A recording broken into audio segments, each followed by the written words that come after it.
नमस्कार मित्रांनो, नवीन एका व्हिडिओमध्ये तुमचं सहर्ष स्वागत आहे। आपला सर्वांचा लाडका विक्रमादित्य बकासूर बद्दल अपडेट घेऊन आलोय।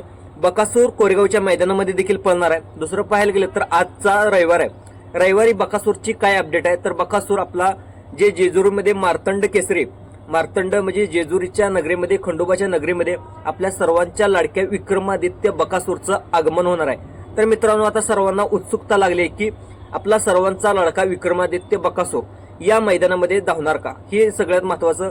आलेल्या माहितीनुसार आपला सर्वांचा लाडका विक्रमादित्य बकासूर या मैदानामध्ये धावणार नाही, पण शक्यतो धावू देखील शकतो। पण आलेल्या सूत्राच्या माहितीनुसार विक्रमादित्य बकासूर प्रमुख आकर्षण म्हणून या मैदानामध्ये, तर काही जणांच्या अपडेटनुसार बकासूर आणि विठ्ठल डिस्को हा देखील असू शकतो। दुसरं पाहायला गेलं तर बकासूरच्याच धावणीचा आपला तळाचा बादशाह तो म्हणजे महाराज देखील या मैदानामध्ये येणार आहे। तर महाराजचा पैरा कोण आहे तर महाराजचा पैरा असणारा तो म्हणजे नाशिकचा आशिक, तो म्हणजे विराट आणि महाराज या मैदानामध्ये दिसणार आहेत। मित्रांनो, ही अपडेट आवडली असेल, जे आपलं भरारी प्राईम युट्यूब चॅनल आहे त्या युट्यूब चॅनलला अशीच अपडेट पाहण्यासाठी आपल्या चॅनेलला सबस्क्राईब देखील करायला विसरू नका। धन्यवाद।